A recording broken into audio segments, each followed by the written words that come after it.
Our very best wishes to your mom. 91 years old. Okay. Wrote it out on the basket. Just fabulous stuff. Stuart sends his best wishes. I do. Stuart Varney, do you like him, or is he not one of the ones you like? I don't like Lou Dobbs. Oh dear. I knew we stayed too long. You're wrong, ma'am. Lou Dobbs is a beautiful man.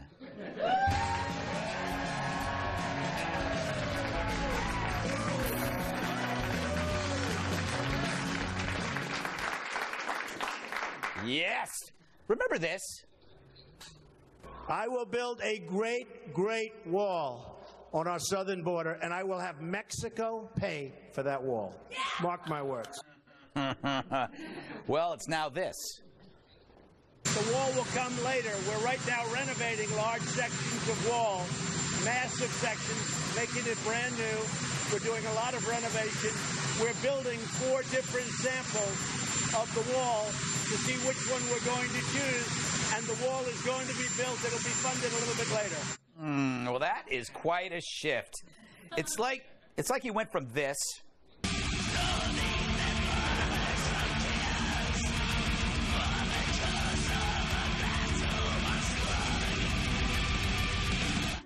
to this. That's why I'm easy.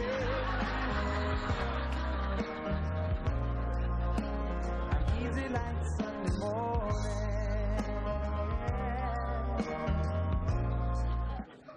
Yeah, he's easy. Now, some people are outraged, including Ann Coulter. She feels betrayed. It's playing out like a love-torn action flick. In a world of partisan politics, it takes a stand-up guy to sit down with the other side. He likes us. He likes me anyway. But will he lose the one woman who stood by him through thick and thin? So far, I give him an A+. Will he pay the ultimate price for making new friends? Nude Man on a Unicorn weightlifting other nude men on unicorns presents Donald Trump, Nancy Pelosi, Chuck Schumer, and Rowan Atkinson as Nigel. Executive Action 8, angering Ann Coulter. No, you don't want to do that. Poor Ann. We love Ann. We love Ann Coulter.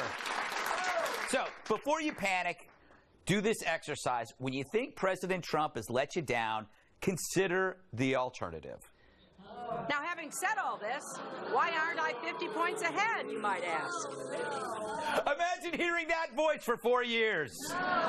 So, do you feel a little better now? Yes. I should be a therapist. The way I look at it, Donald Trump, he's like the Star Wars franchise. Sure, there are movies within it that you love, but then there are ones that you don't. But on the whole, the series of films leaves you with a pretty good feeling. And come on, this guy, he's a salesman. It's simple. The Democrats want the dreamers to stay, and Trump wants the criminals out. Seems like both sides can have their way, so they negotiate. Let's take DACA, 800,000 so-called dreamers. Trump knows there's no way you can send them all back. But instead of writing it off, he made DACA valuable by trading it to get something he wants, which is the wall, which is to say border security. Real estate agents do this all the time. They show you a house that's way out of your budget so they can move you just a little outside your budget. They get something from you by pretending to give up something that they never had. Trump always asks for more than he knows he's going to get.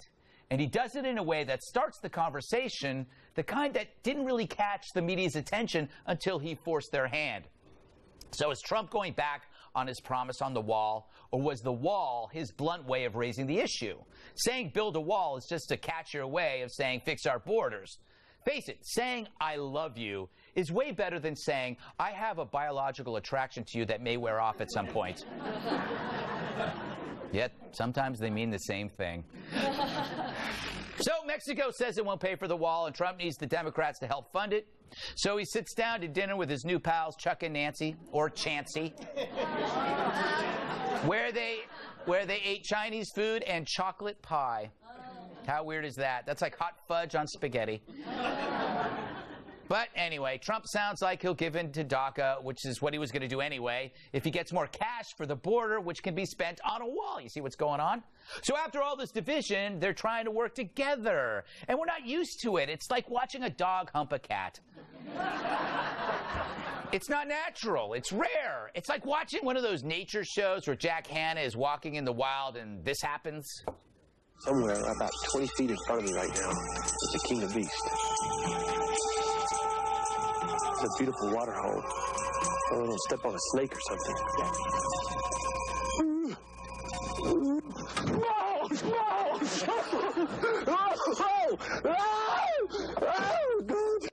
Oh, not that tough, are you?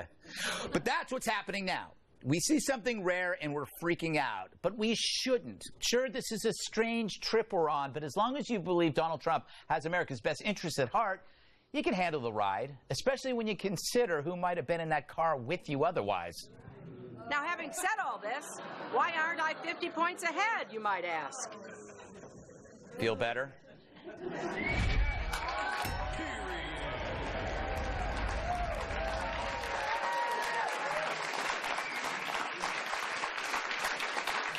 Yeah, that was pretty good. Let's welcome the guest, okay? He's so smart, he got out of politics. Former Utah Congressman and Fox News contributor Jason Chaffetz.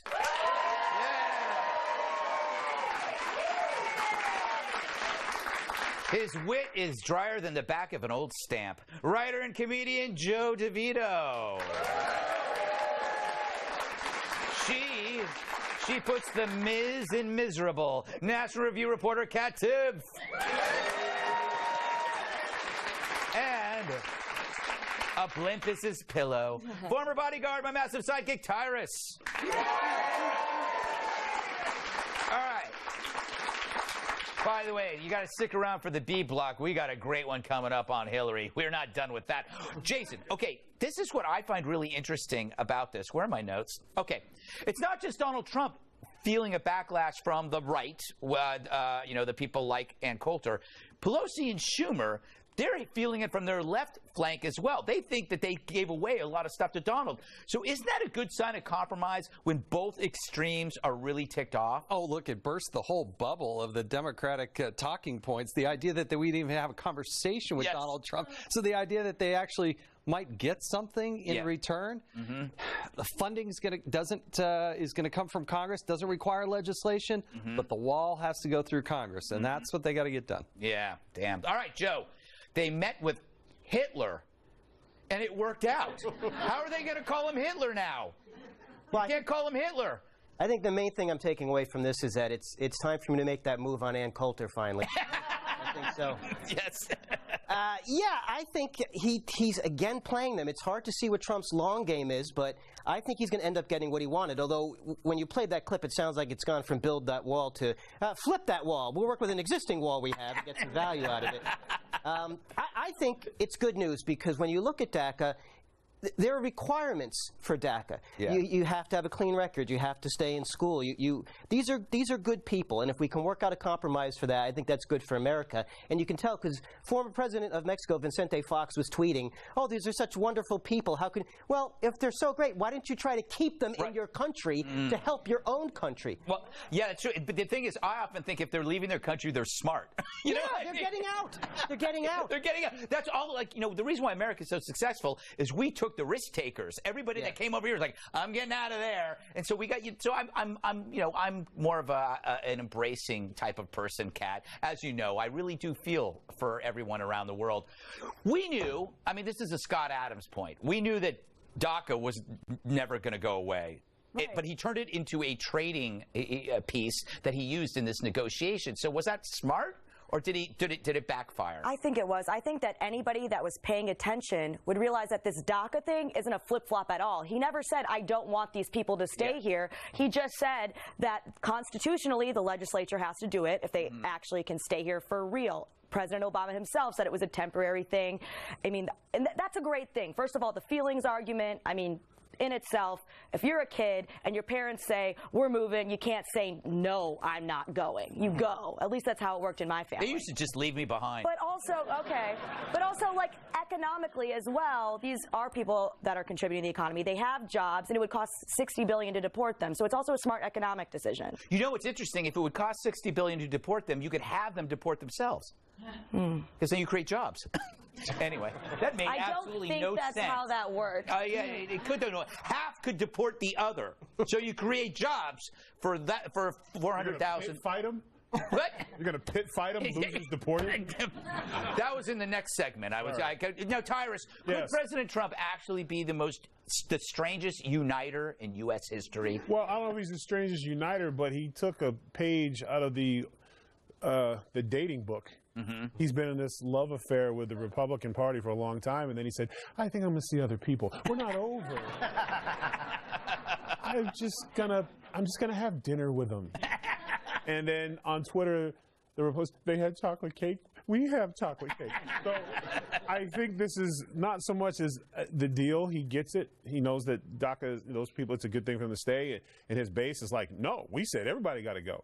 But on Olsen, this is what it is. This is, to me, his first real test as president, is that he's going to have to lead in that gray area.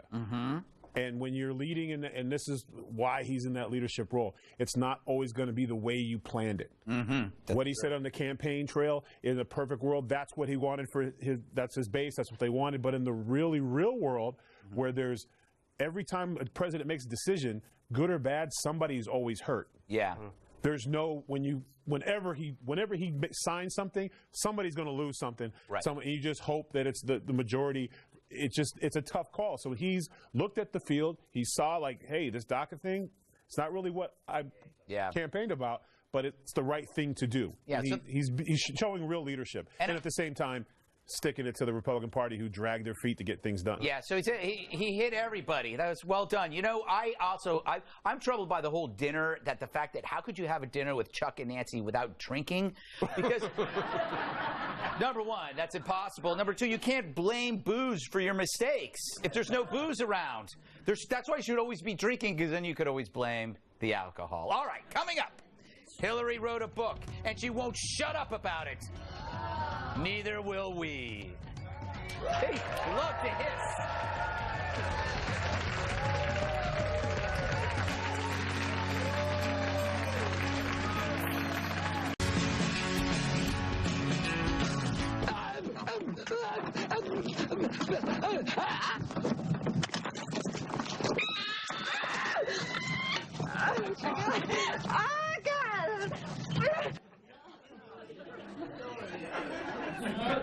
Yes, Hillary's book has arrived.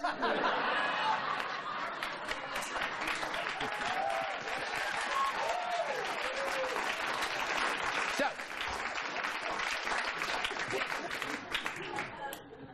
like the small intestine, her book is divided into 3 parts.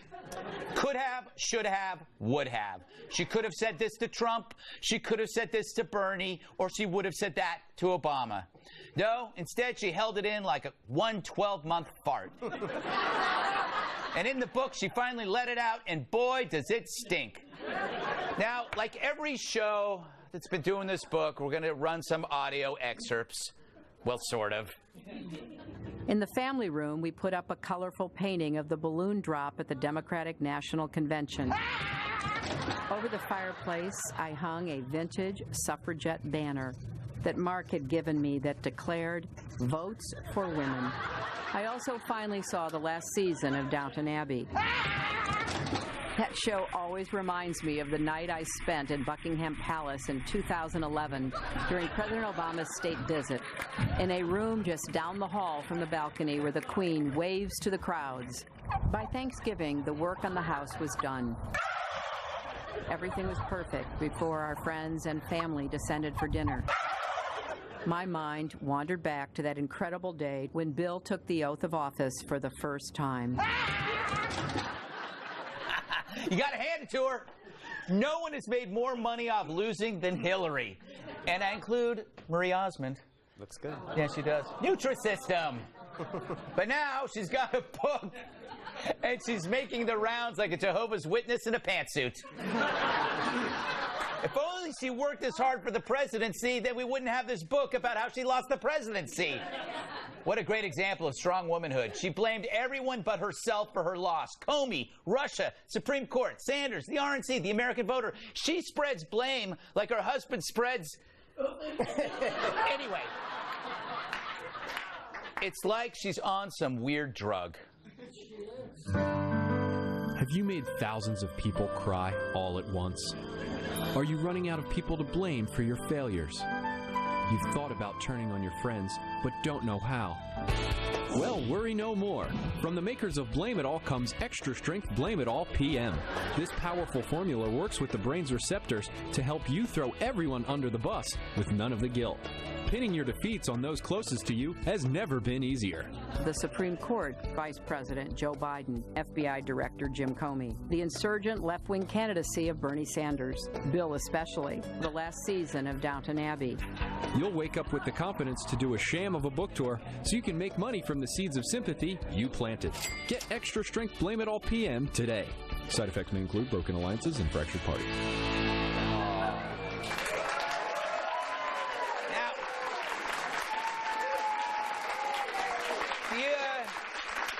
The only thing more glaring than her excuses is her sense of entitlement.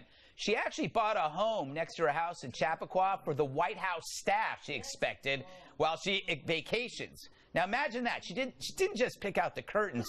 She picked out the damn house. Now it's just an expensive couch for Bill to sleep on. Alone, I think. Now, judging by her book, she's infected by the very bug she helped spread. Victimhood. Pitting Americans against each other, she created an Olympics of grievance. The division, however, didn't add up for her. So now she's the biggest victim of them all. Has this ever happened before? Did anyone who lost the presidency write a book like this? Did Ford or Dukakis or Dole? Well, she said she wanted to be a first. And she is, though not in the way she expected.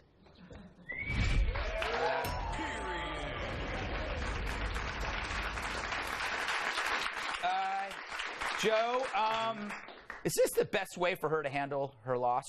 Well, I haven't read the book because no one's offered to hold a gun to my head. But it's a nice piece of Hillary Clinton fan fiction written by her #1 fan, where she talks about her coping methods, and one of them she said was she practiced alternate nostril breathing. Right. Which I think any of us would do the same thing if we were that full of She also says she's infected with the responsibility gene, clearly recessive in her case, because she blames everyone but herself, and she was the problem. That election was hers to lose. She lost to a candidate that came out of nowhere, who's never even been a mayor or a town selectman or a dog catcher. Yeah. And America looked at her and said, we'll take anyone else over you, and she can't accept that fact. Mm-hmm. Jason, what do you think? I mean, this book is selling. People want to read it, but is it like the cliched car accident? People are reading it because it's so sad and I gross. don't know. I mean, the whole premise and the conclusion is all right on the cover. Why do you even need to open it up? What happened? Hillary Clinton happened. Yeah. I mean, that's the... As long as I don't have to call her President Clinton, I'm happy with her selling as many books as possible. It's true. Pirates? Yes. Is she hurting the party or her party by not just refusing to stop talking? Should she stop talking, or is this just too entertaining? Well, I missed the entertaining part. There a pop-up book with some juggling. I mean, unfortunately, it's a reflection of our time when it's just in to be a victim. I mean, you can't just lose anymore. Could you imagine Matt Ryan was still crying about losing the Super Bowl? I mean, he lost the damn Super Bowl. She wasn't even in it in the fourth quarter. Yeah. You know what I'm saying? Like, or, you know, some of the other guys who ran, like George Bush Sr., like, I mean, hashtag Ross Perot ruined my life. You know? John McCain, Sarah Palin, what happened? You know? Yeah. Al Gore's book, Bill too. I mean, it's just, it's a victim, I won't be a part of this. You lost. Move on. Yeah. This is unheard of. You know, like she's still crying. Trump should do a quick publish of a book that just says you lost, move on, and it's just nothing in there. That would be funny. No, like page 1, seriously, move on. Yeah. Page 2, why are you still flipping pages? Move on. Page 3, OMG, this is a joke. I can't believe you still haven't moved on. Yeah. And to be That's a really good idea. Somebody, Kat, is going to steal that idea watching this show, and we're not going to make any money off it. Probably. But to be a victim and to be a successful victim, you have to be relatable. And I was watching that Anderson Cooper interview. Yes. She's the least relatable person to the point where I can't even believe she's human. Yeah. She said she felt during her public life like she was on a high wire without a net. Like the DNC rigged the primary in your favor. How is that not a net? Like when I think of the times of my life when I didn't have a net, I was like a Boston market cashier and sleeping on people's couches. Like that's not a net. No. You have a throne that people were carrying you around on, and you still mess it up. And she also said, I am a huge fan of Les Mis. Who isn't? Literally all other people. No other people are huge. We like beer and reality and TV and stuff like that. People have seen it. People think it's fine. But that's what she thinks people are sitting around talking about all the time. Mhm. I mean, she needs to just stop because she's not relatable enough for any of this to ever work. Keep going. You go. Keep going. Yeah. Keep going. I hope she runs again. You know, we got to move on, but I love this quote. She was So talking does she. She went to Chipotle, and she was talking about what happened at Chipotle, and she says, sometimes a burrito bowl is just a burrito bowl. And that's playing on the Sigmund Freud classic line on phallic imagery, sometimes a cigar is just a cigar. I don't think she realized what that meant and what kind of imagery that puts into your head. You don't want to put Clinton and cigars in the same sentence. But I don't think she made the connection, but some reason I did. Still to come, Ben Shapiro goes to Berkeley, and Berkeley goes to hell.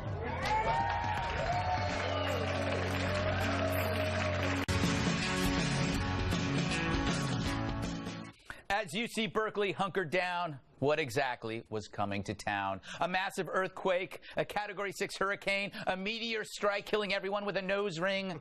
No, they were doomsday prepping for this guy. And if you want to get this magnificent tumbler, then all you have to do is spend $99 a year. Just get the annual subscription. You can pay more than that for the monthly. Get the annual, and then you will be guaranteed to get all of those things, plus this fantastic Leftist Tears Hot or Cold tumbler. That's what Berkeley was preparing for. Ben Shapiro, that little fella with the squeaky voice. Yeah. When Cal Berkeley played host to a speech by the conservative radio host to deal with protesters, the school beefed up security to the tune of $600,000. The school also shut down buildings and barricaded the hall where Shapiro spoke. And leading up to the speech, told students and faculty to seek counseling. How pathetic. Pathetic. Now, these measures weren't about accommodating Shapiro or free speech. It was about accommodating people afraid of speech. Here's the crowd chanting outside Shapiro's speech about his speech being violent.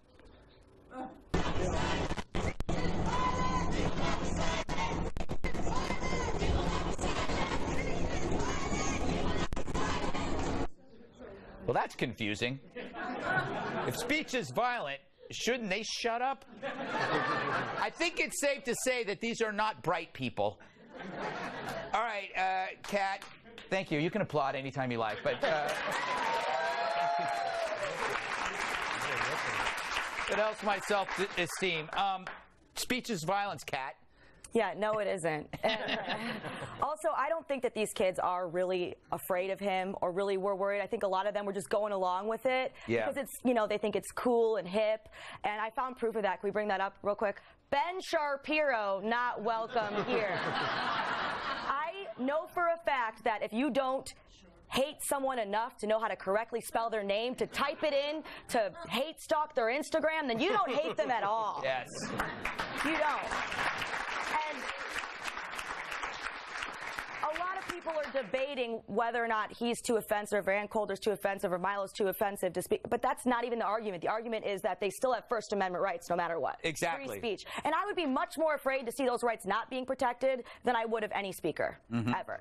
Tyrus, there are people all over the world that are suffering. They're refugees. They come here. They don't need counseling. They just try to find a job and work. These kids are embarrassing. Well, it just goes, but the woman who ran for the presidency of the United States is doing the same thing. I mean, and I'm not going to mention her name because I don't want to hear the boos, but it's just a state of victimhood. You know, it's like, I don't want to hear what he has to say because it's going to hurt my special place. When I grew up, you kept your special place in your special place. You didn't. No one could hurt it. You know, it's defeating that it costs money to be able to speak your mind. Yeah. And here's the thing. If I don't like what he has to say, I'm not going to go. Yeah. And that's it. You know, it's funny. Even if I liked what he had to say, I still wouldn't go because I'm lazy. I would never.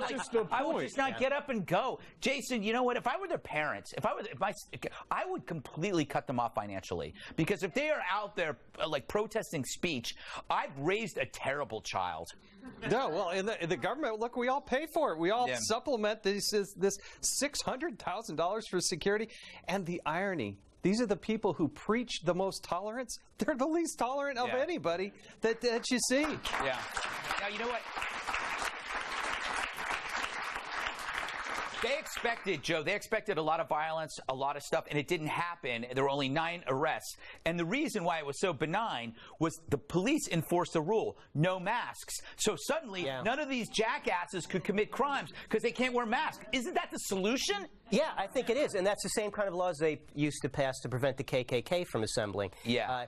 They're what they are. And they only flex when they're in mobs like that. Right. And the idea that they would say that their violence is considered speech and your speech is considered violence. It's like they read 1984 and thought it was a handbook on how to conduct yourselves. And also that they appropriate the language of actual victims. They're saying, brace yourself for Ben Shapiro's. Brett, we have people who are fleeing hurricanes right now. And these people are saying, oh, show me on your swimsuit line where the bad idea touched you. They're pathetic.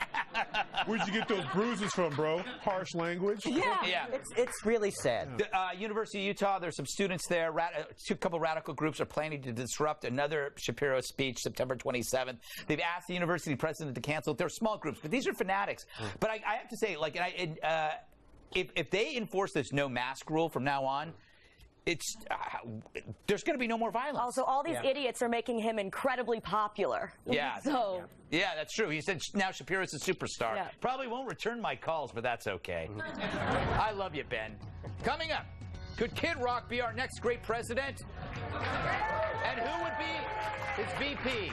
Uncle Cracker.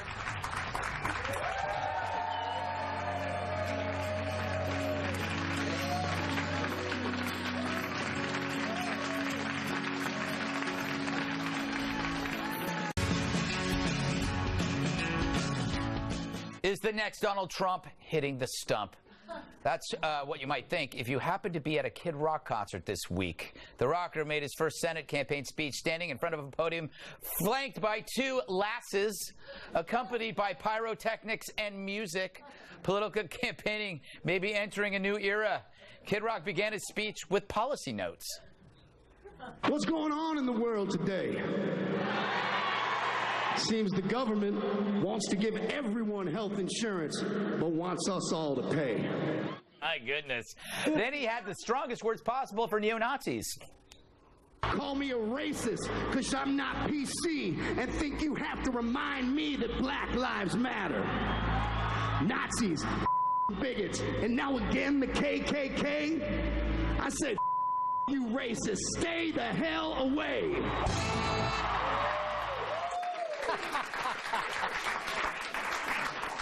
He ended with suggesting he may be running for president one day. And if Kid Rock Presented has got some folks in disarray, wait till they hear Kid Rock for president of the USA.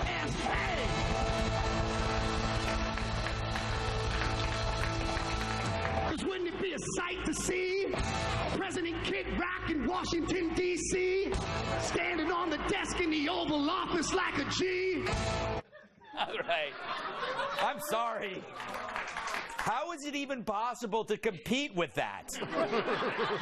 Good luck, Democrats. Although they've already started looking for their candidates. We should run through the forest.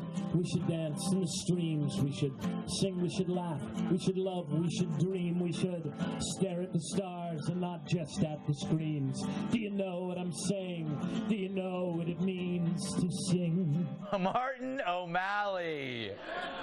And we'd all but forgotten you. Jason, has Trump changed the way future politicians will? I mean, that could work. I can't think of anybody that could beat that. You know, that surreal moment for me was during the Mitt Romney campaign. Kid Rock did a lot for Mitt Romney, and to see Mitt Romney talking to Kid Rock about policy was like blowing my mind. Yes. And he learned from it. And I hope he runs in Michigan. He can win that race. Oh, he could win. He will. If he wants to be a senator in Michigan, I'm from Michigan, he has to do one thing, and that is get his name on the ballot. That's it. He will win. He will 100% win. I'm calling it right now that he'll win. Think about Michigan. Trump won Michigan, and also in the Democratic primary, Bernie won.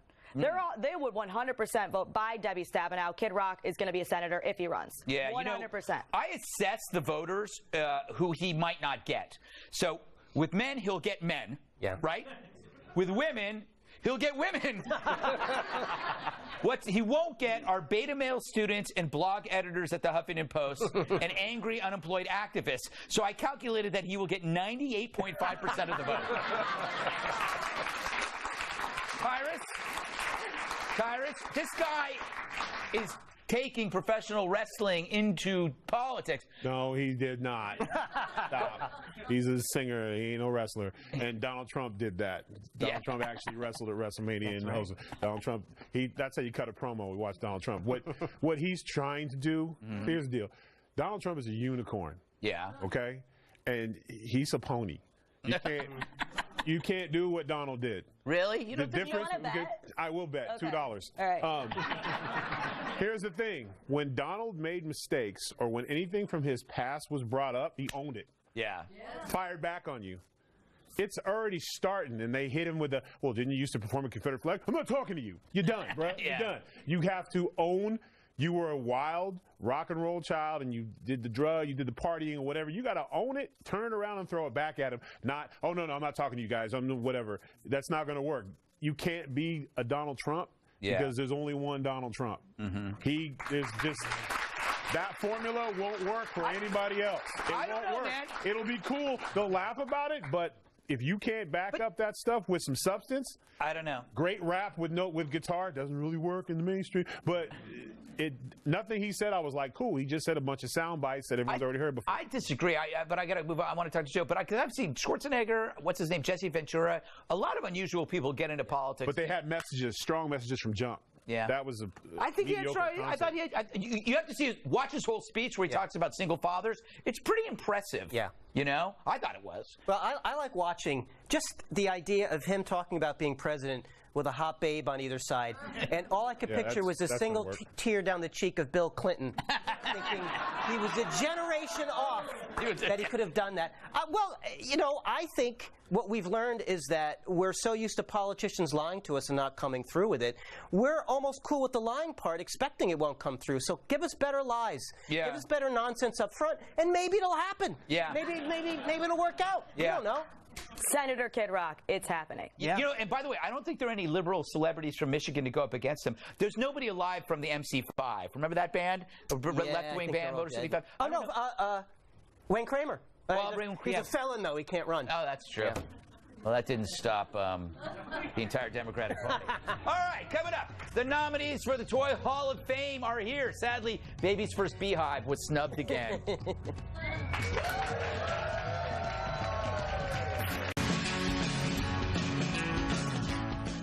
Matchbox cars, Transformers, Pez dispensers. I've had trips to the ER involving all of them. I fell on them. They're also among 12 finalists vying for a place in the National Toy Hall of Fame. Other contenders for the class of 2017 include the paper airplane. That's for poor people.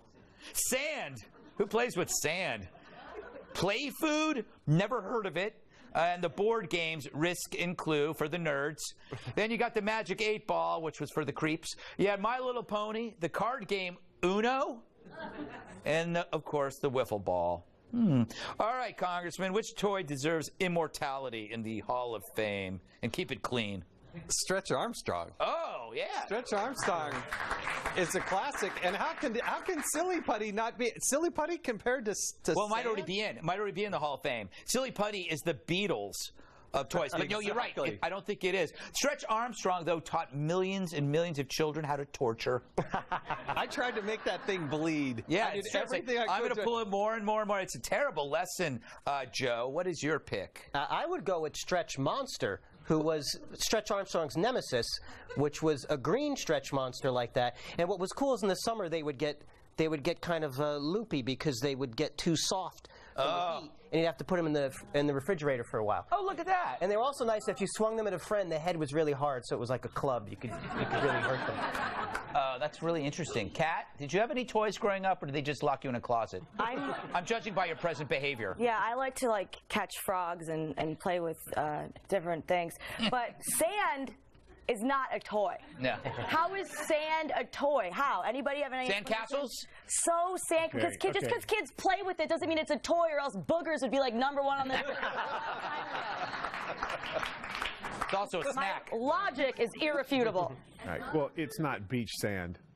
It's an actual. My daughter still plays with it. What is it? They build little shapes and stuff. It sticks to the floor, but and you pick up, put it in. It's actually very cool. They were talking about sand. That's what it's called. I read the article. Sand. What about you? What was your toy? You know what, man, this is tough for me because I still play with toys as a parent and as a collector. I still mess around with stuff. But for me, it was Transformers or wiffle ball. But I still actually have a wiffle ball and bat in my truck. Wow. So yeah, and I used to play there. I literally have one in my truck. I still play every chance I get. It's just a fun game. Do you know what's hilarious about that? If you get into an altercation, I don't need other no, but you walk out with a wiffle ball bat, they're still terrified because it's you. It's like, chances are, don't really need a weapon.